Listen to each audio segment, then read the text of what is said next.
اللہ تعالیٰ نے اس لیے ایک راز بیان کیا ہے، دنیا کے اندر لیڈر بننے کی خواہشیں تو ہر ایک کی ہوتی ہیں، لیکن اللہ قیادت دیتے ہیں تو کس کو؟ وَجَعَلْنَا مِنْهُمْ أَئِمَّةً يَهْدُونَ بِأَمْرِنَا لَمَّا صَبَرُوا وَكَانُوا بِآيَاتِنَا يُوقِنُونَ۔ ہم قیادت اس کو عطا کرتے ہیں جس کے اندر دو صلاحیتیں ہوتی ہیں، ایک اس کے اندر برداشت کرنے کی صلاحیت اور ایک دوسری صلاحیت اس کے اندر اللہ ذوالجلال کے فیصلوں اور شریعت پر یقین ہوتا، اللہ عطا کر دیتے۔ بلکہ اللہ ذوالجلال نے تو قرآن مجید میں یہ فرمایا کہ زندگی کے ہر معاملے میں اگر کامیابی درکار ہے، کامرانی کی تمنا اور تڑپ اور شوق اور ذوق رکھتے ہو تو ایک کام کر لو، برداشت کا دامن نہ چھوڑ۔ انی جزیتہم اليوم بما صبروا انہم هم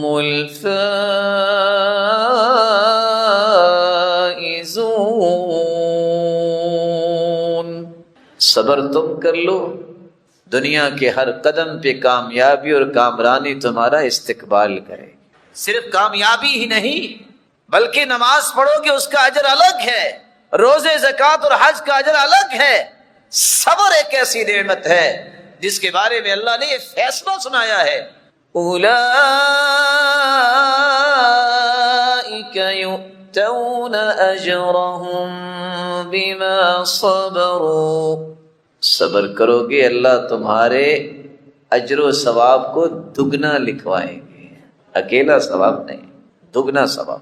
بلکہ یہ اتنی بڑی نعمت ہے، قرآن مجید کے الفاظ بتاتے ہیں اور حدیث کے کہ 4 اعمال ایسے ہیں جن کا انلیمیٹڈ اجر ہے، اس کی لیمیٹیشنز اللہ نے بیان ہی نہیں کی، نہ کروائی ہیں۔ الصوم لی وانا اجزی بہ، اللہ ذوالجلال فرماتے ہیں، حدیث قدسی ہے، روزہ میرے لیے ہے، اس کا بدلہ بھی میں دوں گا۔ فرشتوں تم اس کا بدلہ لکھ ہی نہیں سکتے، تم لکھو کس نے روزہ رکھا ہے۔ علم ایک ایسی دولت ہے، علم ایک ایسی نعمت ہے، اس کو سیکھنے کے لیے جب انسان گھر سے نکلتا ہے اور نیت یہ کرتا ہے ان یتعلم خیرا او یعلمہ، باوضو ہو کہ گھر سے یہ قدم باہر رکھتا ہے، دنیا میں بادشاہ آتے ہیں، ان کے لیے استقبال کے لیے کارپٹ بچھائے جاتے ہیں، لیکن یہ ایسا یونیک انسان ہے جو علم حاصل کرنے کے لیے نکلتا ہے۔ ان الملائکۃ لتضع اجنحتها لطالب العلم رضا بما یطلب، اللہ ذوالجلال کے نورانی فرشتے اپنے پر بچھاتے ہیں، ایسے لوگوں کے لیے پروٹوکول دینے کے لیے فرشتے اپنے پر بچھاتے ہیں۔ اور ایک قدم جب انسان رکھتا ہے، اگر وہ اللہ کے گھر میں جا رہا ہو، احداہما تحط خطیئہ وترفع بها درجہ وفی روایت اخری كتب اللہ له 10 حسنات۔ یہ باوضو ہو کہ اگر اللہ کے گھر سیکھنے اور سکھانے جاتا ہے تو ہر اٹھنے والے قدم کے ساتھ اس کے گناہ بھی معاف ہوتے ہیں، اس کے درجات بھی بلند ہوتے ہیں اور اس کو نیکیاں بھی عطا کی جاتی ہیں۔ بلکہ رسول اللہ صلی اللہ علیہ وسلم نے تو فرمایا فَأَجْرُهُ كَأَجْرِ الْحَاجِّ الْمُحْرِمِ تَامًا حَجَّتُهُ۔ یہ ایسا خوش نصیب ہے کہ جس طرح حاجی حج کر کے واپس آتا ہے تو کتنا اجر لے کے آتا ہے، یہ شخص بھی جب علم سیکھ کے پلٹ کے اپنے گھر جاتا ہے اللہ کے گھر سے، تو اس کو بھی اجر و ثواب اس کے برابر رب تعالی عطا کر دیتے ہیں۔ رسول اللہ صلی اللہ علیہ وسلم اس لیے یہ خوشخبری عطا کی، من سلک طریقا یلتمس فیہ علما سہل اللہ له به طریقا الی الجنہ۔ یہ جنت کا سودا ہے، انسان گھر سے یہ تڑپ لے کر نکلے کہ میں نے علم سیکھنا، اس کے لیے جنت کا راستہ آسان کر دیا جاتا ہے۔ اپنے آپ کو طاقت میں کم سمجھنے والوں، اگر قوت چاہتے ہو تو ٹیکنالوجی سے حاصل نہیں ہوتی۔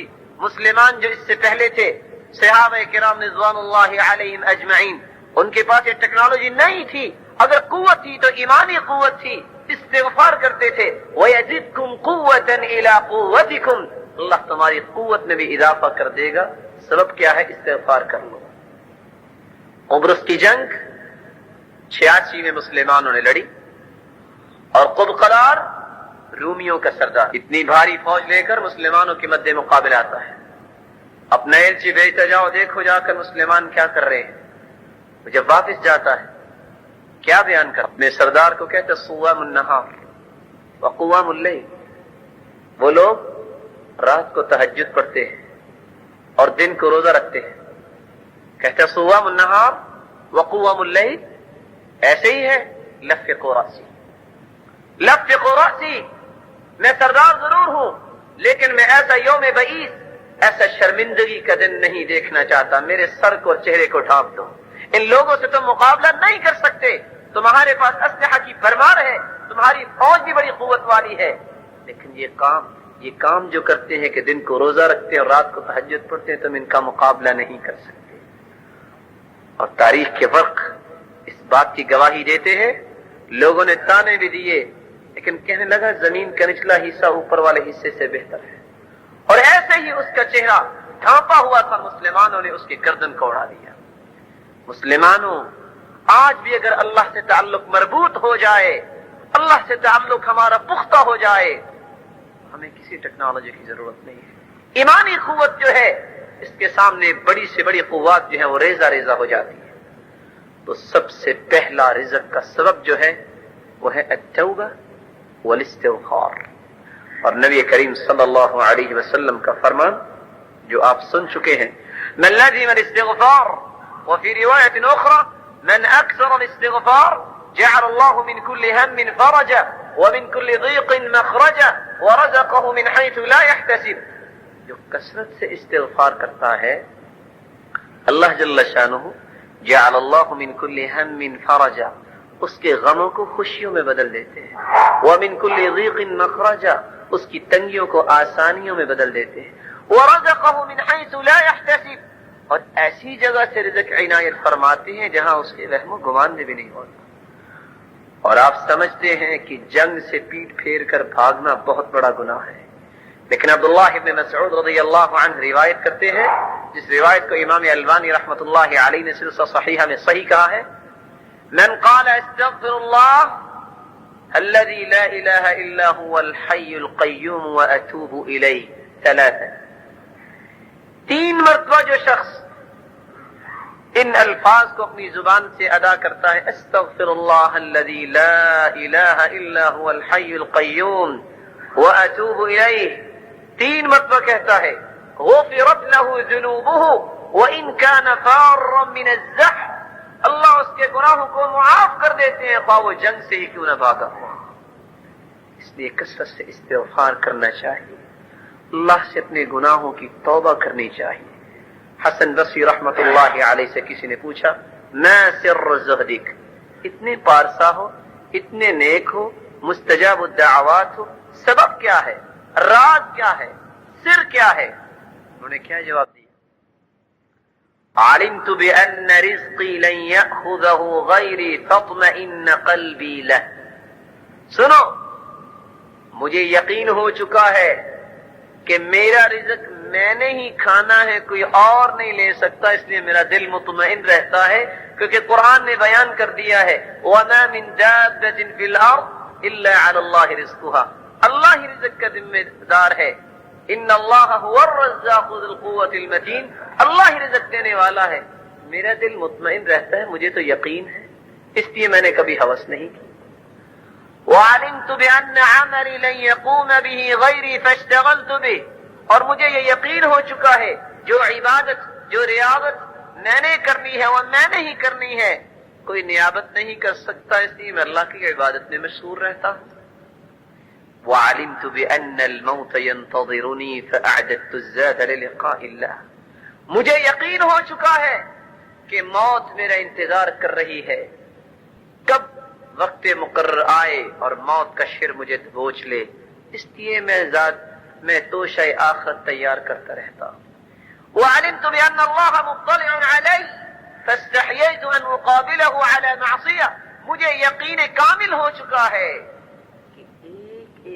پر اللہ جل شانہ مطلع ہے۔ دنیا کے اندر کتنے درخت ہیں؟ کچھ آپ سے سوال کرنا چاہتا ہوں، آپ میں سے کس کس کے گھر میں، خواہ کو پاکستان یا انڈیا میں رہتا ہے، درخت ہے؟ کون کون ساتھی ذرا ہاتھ مجھے کھڑا کر کے دکھائے۔ کوئی مائی کلال دنیا میں یہ بتا سکتا ہے کہ میرے درخت پہ اتنے پتے موجود ہیں اور اتنے نئے لگے ہیں اور اتنے جھڑ چکے ہیں؟ کوئی بتا سکتا ہے؟ اللہ جل شانہ کی کائنات کتنی وسیع۔ کوئی بھی پتا حرکت نہیں کرتا، کوئی بھی پتا گرتا نہیں، وما تسقط من ورقۃ الا يعلمها۔ کوئی پتا جو گرتا ہے، جو لگتا ہے، اس کا علم کس کے پاس ہے؟ کتنی اللہ کی قدرت ہے۔ اس لیے عزیزان گرامی، اللہ کو ایک ایک بات کا پتا ہے۔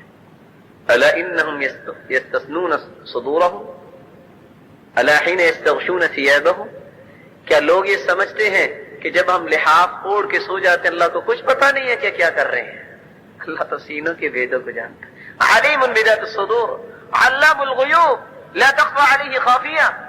اللہ سے بھی بھلا کوئی چیز چھپ سکتی ہے؟ وہ خالق ہے، قادر مطلق ہے۔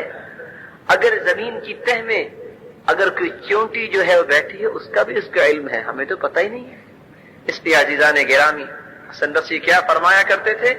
وَعَلِمْتُ بِأَنَّ اللَّهَ مُطَّلِعٌ عَلَيَّ، مجھے یقین ہو چکا ہے کہ میں جو بھی کرتا ہوں اللہ کو اس کا علم ہے۔ فَاسْتَحْيَيْتُ أَنْ أُقَابِلَهُ عَلَى مَعْصِيَةٍ، پھر میں حیا کرتا ہوں کہ کہیں میں گناہ کر رہا ہوں، مجھے موت آ جائے تو میں ایسی حالت میں اللہ سے ملاقات کروں گا۔ یہی چار سبب تھے ان کی پارسائی کے۔ اللہ ہمیں بھی یقین کامل نصیب فرمائے۔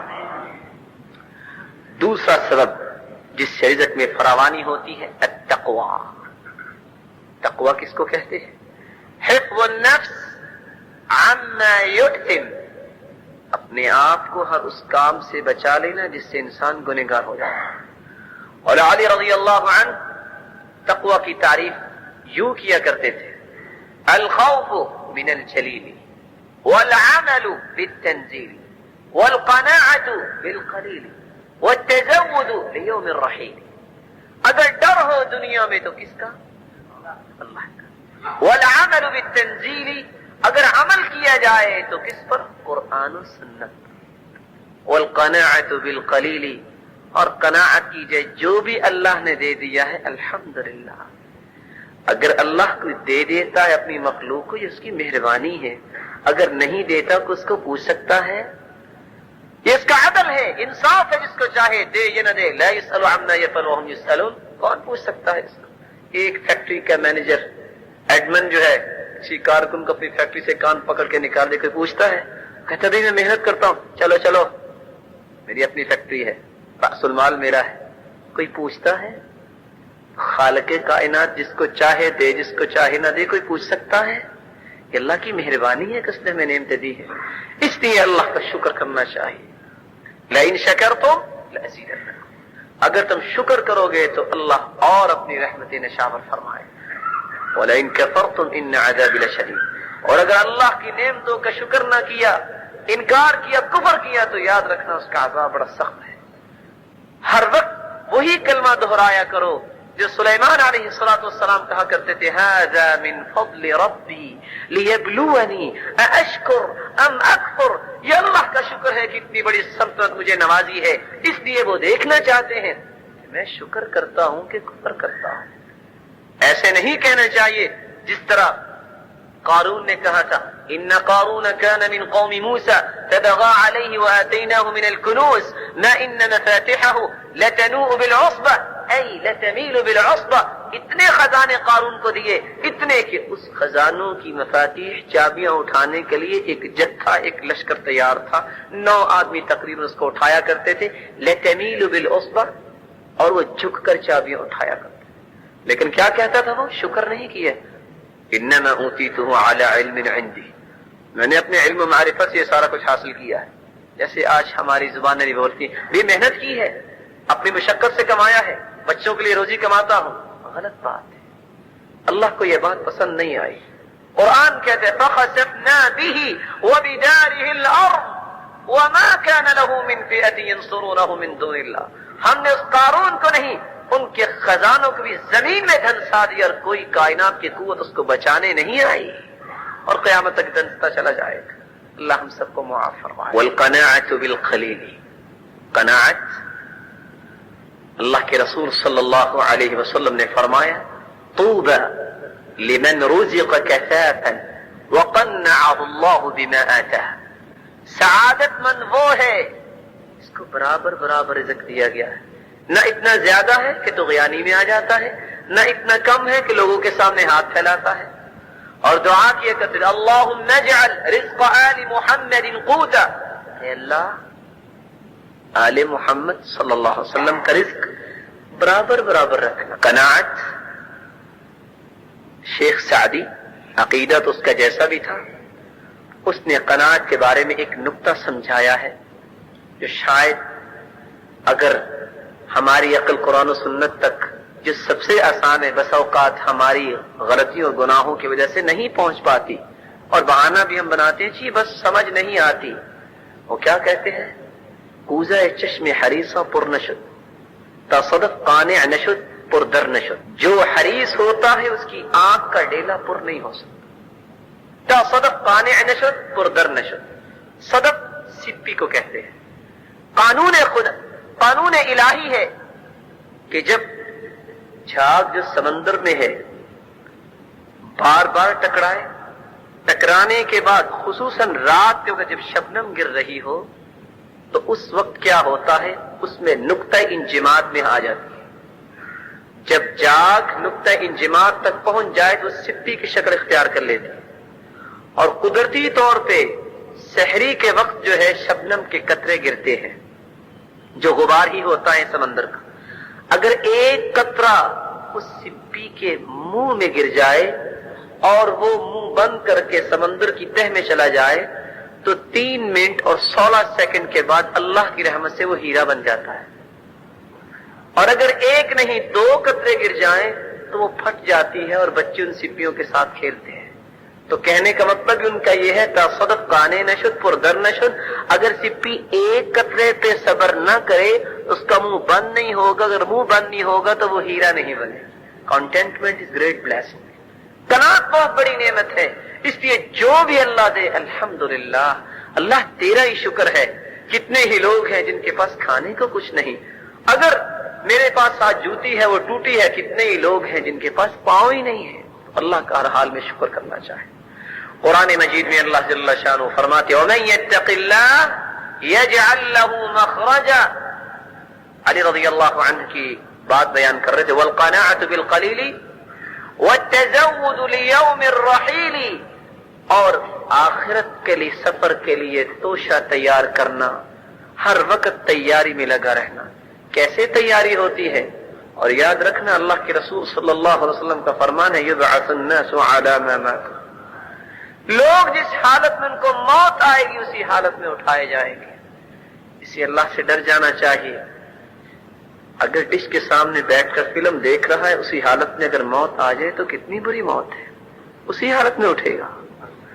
اگر وہ اللہ کی معصیت میں ہے اور اسی حالت میں اس کو موت آ جائے.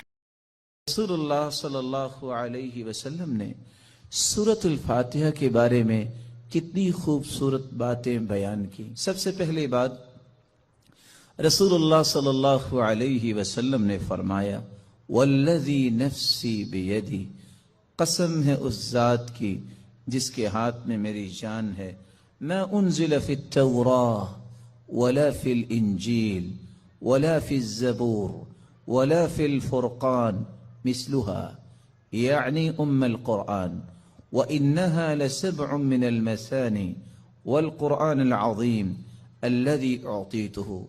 اللہ تعالیٰ نے آسمانی اور الہامی کتابوں میں سے نہ تو تورات میں ایسی صورت نازل کی، نہ انجیل میں ایسی صورت نازل کی، نہ ہی زبور میں ایسی کوئی صورت نازل کی، اور نہ ہی قرآن مجید میں ایسی صورت ہے جیسی اللہ تعالیٰ نے سورۃ الفاتحہ کو نازل کر کے اپنی مخلوق پر انعام کیا ہے. یہ 7 آیتیں بار بار پڑھی جانے والی ہیں. یہ ام القرآن بھی ہے. قرآن مجید کی ماں کا درجہ اس کو دیا گیا. ام الکتاب بھی ہے. یہ کتاب کی، کتاب اللہ کی ماں کا درجہ دیا گیا اس کو. رسول اللہ صلی اللہ علیہ وسلم نے ایک دوسری روایت میں فرمایا کہ سورۃ الفاتحہ یہ ایک بے مثال نور ہے، ایک ایسی روشنی ہے۔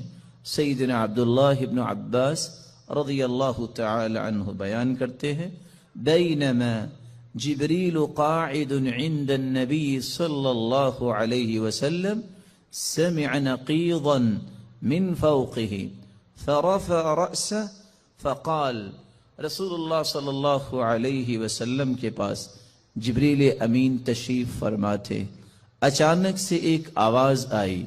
رسول اللہ صلی اللہ علیہ وسلم نے اپنا سر مبارک اٹھایا اور پوچھا یہ آواز کیسی ہے؟ تو جبریل امین نے جواب دیا، هذا باب من السماء فتح اليوم لم يفتح قط الا اليوم، آسمان کا یہ وہ دروازہ کھلا ہے جو آج تک نہیں کھلا تھا۔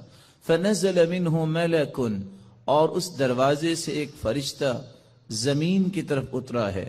فقال هذا ملک نزل الى الارض لم ينزل قط، پہلے نہیں اتارا گیا یہ فرشتہ الا اليوم، آج ہی اس کو اترنے کا حکم دیا گیا۔ فسلم، اور اس فرشتے نے اتر کر سلام کہا۔ وقال ابشر بنورین، اے اللہ کے محبوب، دو روشنیوں کے لیے، دو روشنیاں اور دو نوروں کے ساتھ آپ کو خوشخبری دینے آیا ہوں۔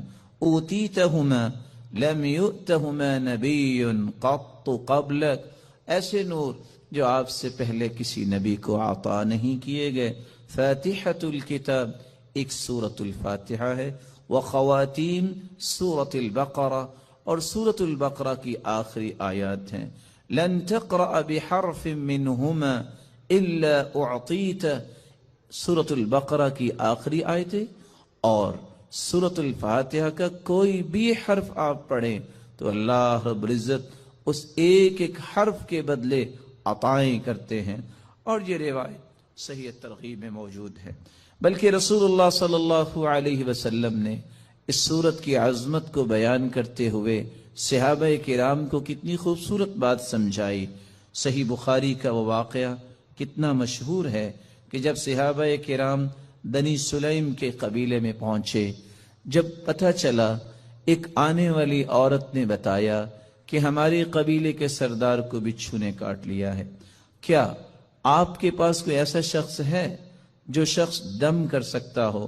تو رسول اللہ صلی اللہ علیہ وسلم کے ایک صحابی جنہوں نے صرف سورۃ الفاتحہ تلاوت کی اور اس کو دم کر دیا، رسول اللہ صلی اللہ علیہ وسلم کے اس صحابی نے اس سورۃ الفاتحہ کو پڑھنے کے بعد جب دم کیا تو وہ شخص ایسی شفا کی طرف چلا گیا، وَكَأَنَّمَا نُشِطَ مِنْ عِقَالٍ، جیسے کوئی گرہ باندھی ہو کھول دی جائے۔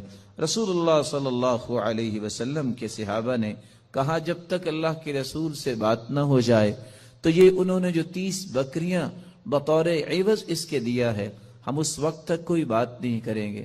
جب رسول اللہ صلی اللہ علیہ وسلم کو یہ بات پہنچی، آپ نے فرمایا وَمَا كَانَ يُدْرِي أَنَّهَا رُقْيَ اقْسِمُوا وَاضْرِبُوا لِي بِسَهْمٍ، آپ کو پتہ نہیں اللہ تعالیٰ نے اس سورت کو شفا بنا کے، اس سورت کو دم بنا کے نازل کیا ہے۔ اور یہی بات ابن القیم رحمۃ اللہ علیہ نقل کرتے ہیں کہ میں نے کتنے سفر کیے اور جب بھی میں بیمار ہوا تو میں نے اللہ کے پیارے پیغمبر کی اس بات پہ یقین کر کے دوائی نہیں لی، بلکہ سورۃ الفاتحہ پڑھتا اور میں دم کر لیتا اپنے آپ کو، اللہ رب العزت مجھے شفا یاب کر دیتے۔ سورۃ الفاتحہ یہ عظیم ترین سورت ہے۔ رسول اللہ صلی اللہ علیہ وسلم کے صحابی سیدنا ابو سعید بن معلی بیان کرتے ہیں، مر بی النبی صلی اللہ علیہ وسلم وانا اصلی، اللہ کے رسول صلی اللہ علیہ وسلم میرے پاس سے گزرے، میں نماز پڑھ رہا تھا، مجھے انہوں نے آواز دی، میں نے سلام پھیرا اور سلام پھیرنے کے بعد اللہ کے رسول صلی اللہ علیہ وسلم کی خدمت اقدس میں حاضر ہوا۔ آپ نے فرمایا میں نے آپ کو آواز دی، الم یقل اللہ یا ایھا الذین آمنوا استجیبوا للہ وللرسول، آپ نے اللہ کا یہ کلام نہیں سنا کہ جب اللہ اور اس کے رسول کی بات ہو تو اس بات کو فوراً مانو، لبیک کہو۔ کہا اللہ کے رسول صلی اللہ علیہ وسلم میں نماز پڑھ رہا تھا، پھر اللہ کے رسول صلی اللہ علیہ وسلم نے فرمایا الا اعلمک اعظم سورۃ فی القرآن قبل ان اخرج، کیا میں تمہیں قرآن مجید کی سب سے عظیم سورت نہ سکھا دوں اس سے پہلے کہ تم مسجد سے نکل جاؤ، اپنے گھر کو لوٹ جاؤ؟ میں نے کہا کیوں نہیں؟ تو رسول اللہ صلی اللہ علیہ وسلم نے جو سورت سکھائی، جو قرآن مجید کی عظیم ترین سورت ہے، وہ سورت الفاتحہ کی تعلیم دی۔ یہی وجہ ہے رسول اللہ صلی اللہ علیہ وسلم نے یہ فیصلہ سنا دیا، کاش اس فیصلے کو بھی امت مان لے۔ لا صلاۃ لمن لم یقرأ بفاتحۃ الکتاب، جو شخص نماز کے اندر سورۃ الفاتحہ نہیں پڑھتا اس کی نماز نہیں ہوتی، جیسا کہ صحیح بخاری کی روایت ہے۔ اور صحابی تو بیان کرتے ہیں، عبادہ بن صامت رضی اللہ تعالی عنہ، کہ فجر کی نماز ہم نے پڑھی اللہ کے رسول صلی اللہ علیہ وسلم کے پیچھے، جب رسول اللہ صلی اللہ علیہ وسلم قرآن کی تلاوت کر رہے تھے، فثقلت علیہ القراءۃ، قرات آپ پہ بوجھل ہوئی، رسول اللہ صلی اللہ علیہ وسلم نے سلام پھیرا اور سوال کیا لعلکم تقرؤون خلف امامکم، کیا تم امام کے پیچھے بھی پڑھتے ہو؟ تو صحابہ کرام نے کہا جی ہاں۔ تو رسول اللہ صلی اللہ علیہ وسلم نے فرمایا لا تقرؤوا لا تفعلوا كما فی روایت اخرى، دوسری روایت کے الفاظ ہیں لا تفعلوا الا بفاتحة الکتاب، امام کے پیچھے کھڑے ہو کر تم صرف سورۃ الفاتحہ پڑھا کرو، فإنه لا صلاة لمن لم يقرأ بها، کیونکہ سورۃ الفاتحہ پڑھنے کے بغیر نماز نہیں ہوتی۔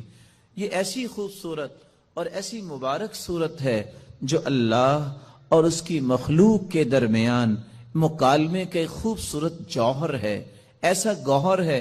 انسان الحمدللہ رب العالمین کہتا ہے تو اللہ رب العزت فرماتے ہیں حمیدنی عبدی، میرے بندے نے میری حمد و توصیف بیان کی۔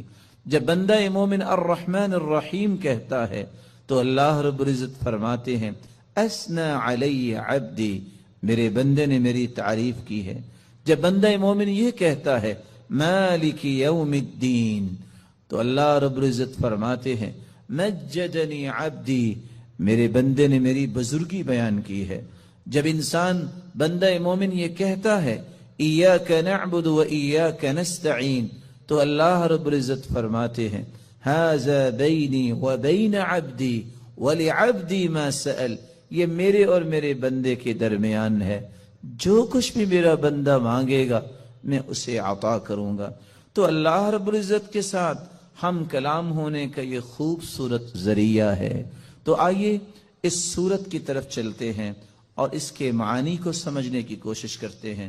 بسم اللہ الرحمن الرحیم، الحمد للہ رب العالمین، الحمد تمام تعریفیں للہ اللہ کے لیے ہیں، رب العالمین جو تمام جہانوں کا رب ہے، الرحمن الرحیم جو بہت مہربان ہے، الرحیم نہایت رحم کرنے والا ہے، مالک یوم الدین مالک ہے یوم الدین بدلے کے دن کا، جزا کے دن کا، ایاک نعبد و ایاک نستعین، ایاک نعبد ہم عبادت کرتے ہیں صرف تیری ہی، و ایاک نستعین اور ہم مدد چاہتے ہیں صرف تیری ہی اے اللہ۔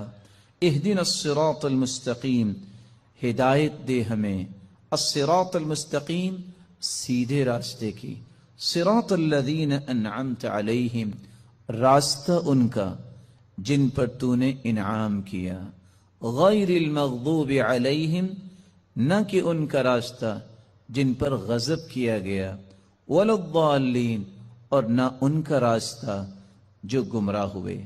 رسول اللہ صلی اللہ علیہ وسلم کے فرامین کی روشنی میں اس سورت کی 5 باتیں ہمیں یاد رکھنی چاہیے۔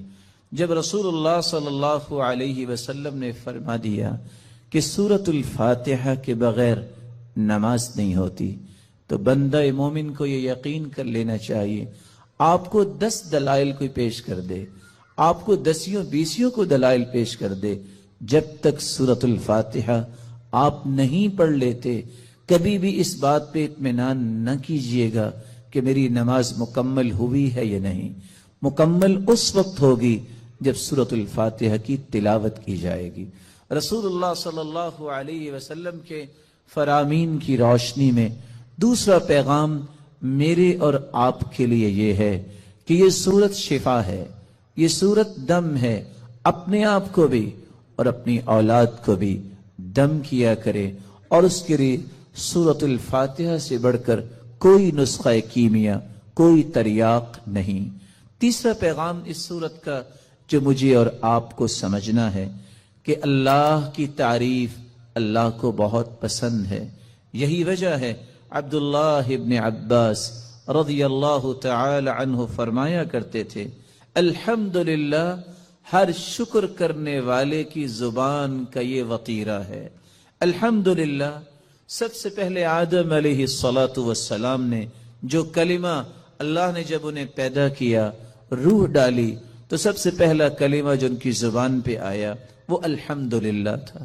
نوح علیہ السلام نے بھی کہا فَقُلِ الْحَمْدُ لِلَّهِ الَّذِي نَجَّانَا مِنَ الْقَوْمِ الظَّالِمِينَ، اور ابراہیم علیہ السلام نے بھی یہی کہا الحمدللہ الذی وہب لی علی الکبر اسماعیل و اسحاق، اور داود اور سلیمان علیہ السلام کے قصے میں بھی یہی بات ملتی ہے، وقال الحمدللہ الذی فضلنا علی کثیر من عباده المؤمنین، اور اللہ رب العزت نے اپنے پیغمبر سے بھی مخاطب ہو کر فرمایا وَقُلِ الْحَمْدُ لِلَّهِ الَّذِي لَمْ يَتَّخِذْ وَلَدًا، اور اللہ رب العزت نے قرآن مجید میں اس بات کا تذکرہ کیا کہ جنتیوں کی زبان پہ بھی اگر کوئی بات ہوگی تو وہ یہی ہوگی الحمدللہ الذی اذهب عنا الحزن، اور وآخر دعواہم ان الحمدللہ رب العالمین۔ اور حدیث یہ بتاتی ہے اول من یدعا الی الجنہ الحمادون، سب سے پہلے اگر جنت کی طرف کسی کو آواز دی جائے گی، بلایا جائے گا، تو وہ لوگ ہوں گے الحمادون جو اللہ کی تعریفیں کرنے والے ہیں۔ اور اللہ کے رسول صلی اللہ علیہ وسلم کو قیامت کے دن جو جھنڈا دیا جائے گا لواء الحمد، وہ اللہ کی تعریف کا پرچم ہوگا۔ آدم فمن سواہ تحت لوائی، رسول اللہ صلی اللہ علیہ وسلم نے فرمایا آدم سے لے کر قیامت تک آنے والی آدمیت بشمول انبیاء اور انسانیت میرے اس پرچم تلے ہوگی، اور اللہ کے رسول صلی اللہ علیہ وسلم کو مقام محمود عطا کیا جائے گا۔ اللہ کی تعریف یہ اللہ کو بہت پسند ہے، اور اس بات کو سمجھانے کے لیے میں ایک اور حدیث پیش کرنا چاہوں گا۔ رسول اللہ صلی اللہ علیہ وسلم کے صحابی بیان کرتے ہیں قیامت کو جو ترازو قائم کیا جائے گا، جس ترازو میں نیکیاں اور برائیاں ان کا وزن ہوگا، اتنا بڑا ترازو ہوگا، لو وضعت السماوات والارض ومن فیہن فی کفہ لوسعتہن، اگر ساتوں آسمان اور ساتوں زمینیں اس ترازو کے ایک پلڑے میں رکھ دیے جائیں تو ایک پلڑا بھی بھرے گا نہیں۔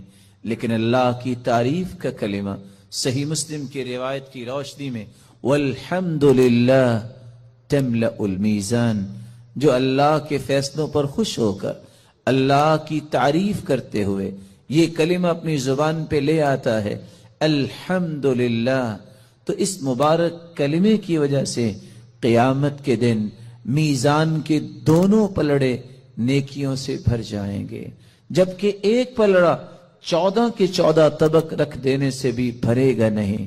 اللہ رب العزت ہمیں اللہ کی کثرت سے تعریف کرنے اور اس کے ذکر کرنے کی توفیق عطا فرمائے۔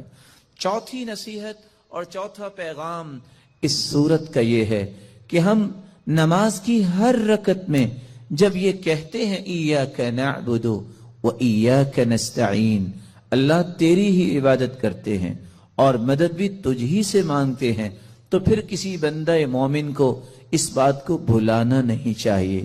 وہ زندگی کے ہر حصے میں یہی کہے، میرا رکوع، میرا قیام، میرا سجدہ، میری دعا، میری نظر و نیاز اور میرا توکل، میری انابت، میرا رجوع، ہر وہ چیز جو عبادت بن سکتی ہے وہ صرف ایک اللہ کے لیے ہے، اس کو بھلائے نہیں۔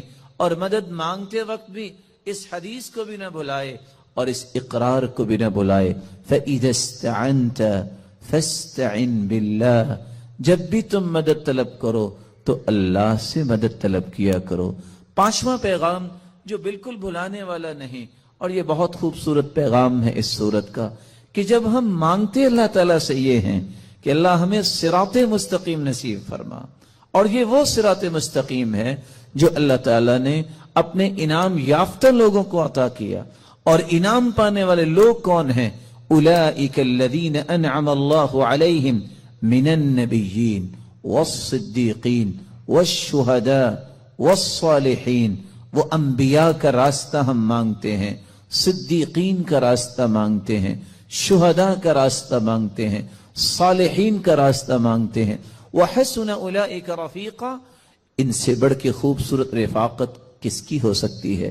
اتنی سعادت کہ ہم مانگتے ہیں اے اللہ قیامت کے دن انبیاء کی صف میں ہمیں بھی کھڑا فرما، شہداء، صالحین اور نیک لوگوں کا ساتھ نصیب فرما، لیکن ساتھ اس بات کا مطالبہ کرتے ہیں اللہ ہمیں یہودیوں کا راستہ، عیسائیوں کا راستہ، مغضوب علیہم یہود ہیں، الضالین عیسائی ہیں، وہ لوگ جن پہ اللہ کا غضب ہوا کیونکہ انہوں نے اللہ کی کتاب کو ٹھکرا دیا اور علم سیکھنے سے ہی اپنے آپ کو دور رکھا۔ عیسائیوں کو کیوں ضالین کہا گیا؟ یہ کیوں گمراہ ہیں؟ پڑھنے کے باوجود انہوں نے عمل کرنا پسند نہیں کیا۔